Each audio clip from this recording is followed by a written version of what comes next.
ತಮ್ಮೆಲ್ಲರಿಗೂ ಶುಭೋದಯಗಳನ್ನು ಹೇಳ್ತಾ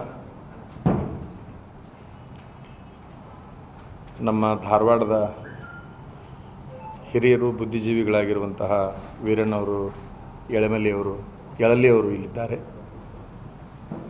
ವೀರಶೈವ ಮಹಾಸಭೆಯ ಗೌರವಾನ್ವಿತ ಪದಾಧಿಕಾರಿಗಳು, ಮಹದಾಯಿ ಹೋರಾಟಗಾರರಾಗಿರುವಂತಹ ವೀರೇಶ್ ಸೊಬ್ರದ ಮಠರವರು ಇದ್ದಾರೆ. ಬಹುಶಃ 11 ಗಂಟೆಗೆ ನಾವು ಬರ್ತೀವಿ ಎಂದಿದ್ವಿ. ಒಂದು 2-3 ನಿಮಿಷ ತಡವಾಗಿದೆ, ವಿಷಾದಿಸ್ತೇನೆ. ತಾವೆಲ್ಲ ಅರಿತ ಹಾಗೆ 31ನೇ ತಾರೀಕಿನ ಒಳಗೆ ಈ ಕ್ಷೇತ್ರದ BJP ಅಭ್ಯರ್ಥಿಯನ್ನು ಬದಲಾವಣೆ ಮಾಡಬೇಕು ಅನ್ನುವಂತಹ ಬೇಡಿಕೆಯನ್ನು ನಾವು ಇಟ್ಟಿದ್ವಿ. ಬಹುಶಃ ನಮ್ಮ ಹೇಳಿಕೆ ಕೊಟ್ಟ ದಿವಸನೇ ಆ ಪಕ್ಷದ ನಾಯಕರು ಬದಲಾವಣೆ ಸಾಧ್ಯವೇ ಇಲ್ಲ ಅನ್ನುವಂತಹ ಒಂದು ಹೇಳಿಕೆಯನ್ನು ಮಾಧ್ಯಮದ ಮೂಲಕ ನಾನು ಗಮನಿಸಿದ್ದೇನೆ. ಅದಾದ ನಂತರದಲ್ಲಿ ನಮ್ಮನ್ನು ಬಹುಸಂಖ್ಯಾತ ನಾಯಕರು ದೂರವಾಣಿ ಕರೆಯ ಮೂಲಕ ಮತ್ತು ಪ್ರತ್ಯಕ್ಷವಾಗಿ ಸಂಪರ್ಕಿಸಿ ನಮ್ಮನ್ನು ಮನವೊಲಿಸುವ ಪ್ರಯತ್ನವನ್ನು ಮಾಡಿದ್ದಾರೆ. ನಾವು ಎಲ್ಲರಿಗೂ ಕೂಡ ಕೊಟ್ಟ ನಿರ್ಣಯ ಒಂದೇ, ಒಂದು ಸಾರಿ ತೆಗೆದುಕೊಂಡ ತೀರ್ಮಾನವನ್ನು ಎಷ್ಟೇ ದೊಡ್ಡ ವ್ಯಕ್ತಿ ಬಂದರೂ ಕೂಡ, ಎಷ್ಟೇ ಒತ್ತಡ ತಂದರೂ ಕೂಡ ಬದಲಾವಣೆಯನ್ನು ಮಾಡುವುದಿಲ್ಲ ಅಂತಕ್ಕಂತಹ ಮಾತನ್ನು ಪ್ರತ್ಯಕ್ಷ ಬಂದವರಿಗೂ ಮತ್ತು ದೂರವಾಣಿ ಕರೆ ಮಾಡಿದವರಿಗೂ ಕೂಡ ನಾವು ಹೇಳಿದ್ದೇವೆ. ಅದಾದ ನಂತರದಲ್ಲಿ ಒಂದು ರೀತಿಯಿಂದ ಹೆದರಿಸುವ ಕರೆಗಳು ಅಂತ ನಾವೇನು ಕರಿತೀವಲ್ಲ, ಅಂತಹ ವಿಚಾರಗಳನ್ನು ಕೂಡ ಬಹುಸಂಖ್ಯಾತರು ಹೇಳಿದ್ದಾರೆ. ಅಂಥವರಿಗೂ ಕೂಡ ನಾವು ಕೊಟ್ಟ ಉತ್ತರ ಒಂದೇ, ನಿಮ್ಮ ಮಾನ ತೆಗಿತಾರೆ, ನಿಮ್ಮನ್ನು ಪ್ರಾಣ ತೆಗಿತಾರೆ, ನಿಮ್ಮನ್ನು ಜೈಲಿಗೆ ಹಾಕ್ತಾರೆ.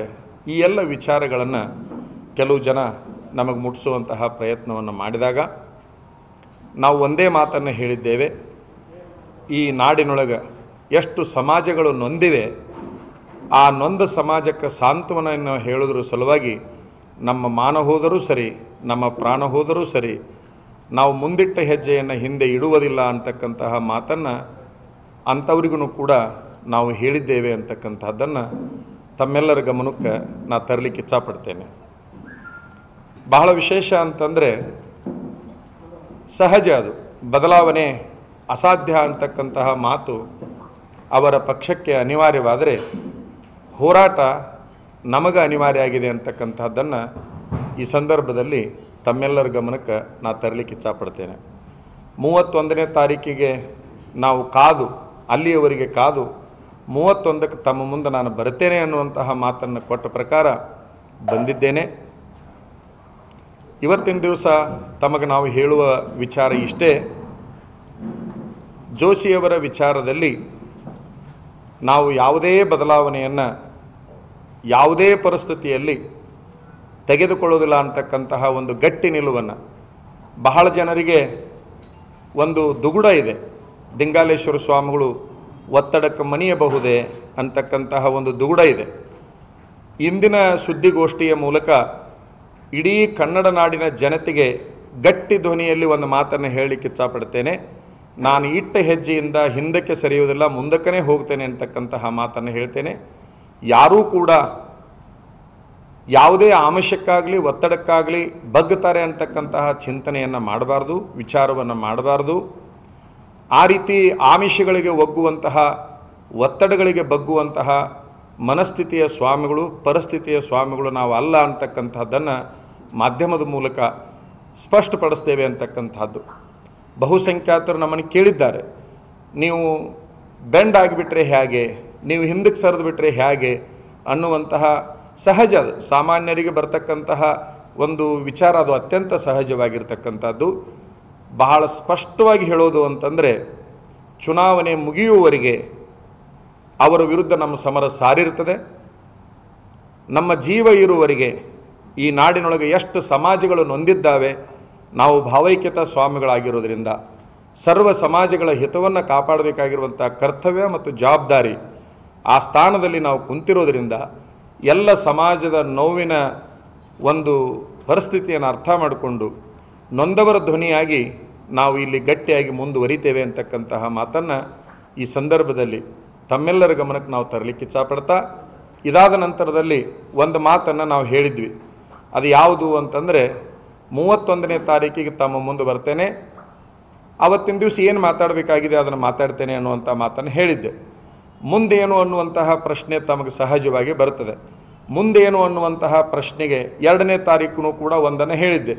31ರವರೆಗೆ ಕಾಯುತ್ತೇನೆ, 2ಕ್ಕೆ ಏನು ಹೇಳಬೇಕಾಗಿದೆ ಅದನ್ನು ಹೇಳುತ್ತೇನೆ ಅನ್ನುವಂತಹ ಮಾತನ್ನು ನಾನು ಇವತ್ತಿನ ದಿವಸ ತಮಗೆ ಹೇಳಿದ್ದೆ. 2ನೇ ತಾರೀಕಿಗೆ ನಾವು ಬಹುಶಃ ಒಂದು ಸಭೆಯನ್ನು ಮಾಡ್ತೇವೆ. ಆ ಸಭೆ ಬಹುಶಃ ಧಾರವಾಡದಲ್ಲಿ ನಡೀತದೆ ಅಂತಕ್ಕಂಥದ್ದು. ಧಾರವಾಡ ಜಿಲ್ಲಾ ಕೇಂದ್ರವಾಗಿರೋದ್ರಿಂದ ಧಾರವಾಡ ಬಹುಶಃ ಇತಿಹಾಸದಿಂದ ಮಹತ್ವದ ನಿರ್ಣಯಗಳಿಗೆ ಅದು ನೆಲೆಯನ್ನು ಮಾಡಿಕೊಟ್ಟಿರ್ತಕ್ಕಂಥ ಭೂಮಿಯಾಗಿರೋದ್ರಿಂದ ಆ ಧಾರವಾಡದಲ್ಲಿ 2ನೇ ತಾರೀಕು ಬೆಳಗ್ಗೆ 10:30ಕ್ಕೆ ಭಕ್ತರ ಸಭೆಯನ್ನು ನಾವು ಕರಿತೇವೆ. ಆ ಭಕ್ತರ ಸಭೆಯಲ್ಲಿ ಈಗಾಗಲೇ ನಾವು ನಾಡಿನ ಮಠಾಧಿಪತಿಗಳೊಂದಿಗೆ ಚರ್ಚೆ ಮಾಡಿದ್ದೇವೆ. ನಾಡಿನ ಮಠಾಧಿಪತಿಗಳ ನಿಲುವು ಏನಿದೆ ಅಂತಕ್ಕಂಥದ್ದನ್ನು ನಾವು ತಮಗೆಲ್ಲರಿಗೂ ಕೂಡ ಹೇಳಿದ್ದೇವೆ. ನಾಡಿನ ಮಠಾಧಿಪತಿಗಳ ನಿಲುವು ನಮಗೆ ಸ್ಪಷ್ಟವಾಗಿದೆ. ಅದಾದ ನಂತರದಲ್ಲಿ ಈಗ ನಮಗೆ ಮುಂದಿರುವ ದಾರಿ ಅಂತಂದರೆ ಬಹುಶಃ ಭಕ್ತರ ಸಭೆಯನ್ನು ಕರಿಬೇಕಾಗಿರುವಂಥದ್ದು. ನಾನು ತಮಗೆ ಕೊಟ್ಟ ಹಾಗೆಯೇ ಅವ್ರನ್ನ ಕುಂದಿರ್ಸ್ರಿ, ನಾನು ತಮಗೆ ಮಾತು ಕೊಟ್ಟ ಹಾಗೆಯೇ ನಾವು ಸ್ವತಂತ್ರರಲ್ಲ.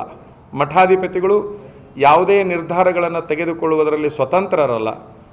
ನಮಗೆ ನಮ್ಮದೇ ಆದ ಜವಾಬ್ದಾರಿಗಳು ಇದ್ದಾವೆ ಅಂತಕ್ಕಂತಹ ಒಂದು ಮಾತನ್ನು ಪುನರುಚ್ಚರಿಸಿ ಈಗಾಗಲೇ ಮಠಾಧಿಪತಿಗಳ ನಿಲುವನ್ನು ನಾನು ತೆಗೆದುಕೊಂಡಿದ್ದೇನೆ. ಈಗ ನನ್ನ ಮುಂದಿರುವಂಥ ಜವಾಬ್ದಾರಿ ಅಂತಂದರೆ ಭಕ್ತರ ಅಭಿಪ್ರಾಯಗಳನ್ನು ಕೇಳುವಂತಹದ್ದಾಗಿದೆ.